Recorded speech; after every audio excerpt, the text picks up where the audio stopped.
Savol. Assalomu alaykum hurmatli ustoz. Qarindoshlar zakotni kuy o'g'il kelinga bersa bo'lamdi yo'q deganlarni talishib qoldi. Sizlar bir javob bersizlar. Alloh sizlardan rozi bo'lsin. Javob. Va alaykum assalom. Tug'ilish munosabati bor tuqqandarchilik mayli dada tarafdan bo'lsin yoki ona tarafdan bo'lsin, mayli dada, bova degan tartib bo'yicha ustiga mangadigan bo'lsin yoki bala, navra, avra, chavra degan tartib bo'yicha tuvanga mangadigan bo'lsin, har qandaqiga zakot berishga bo'lmaydi.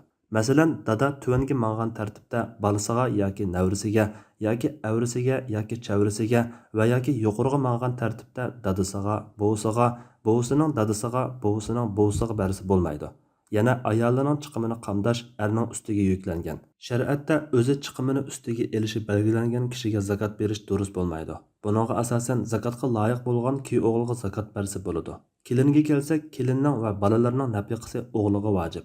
Agar o'g'li piqir bo'lsa, ota o'g'liga va keliniga xarajat qilib ularni beqish kerak bo'ladi. Ularga zakotini berish to'g'ri bo'lmaydi. Ammo kelin turmush chiqimi uchun emas, boshqa bir ish uchun qarzga kirib qolgan bo'lsa, bu ahvolda qarzdorlar qatorida keliniga qarzni to'lash uchun zakot bersa bo'ladi.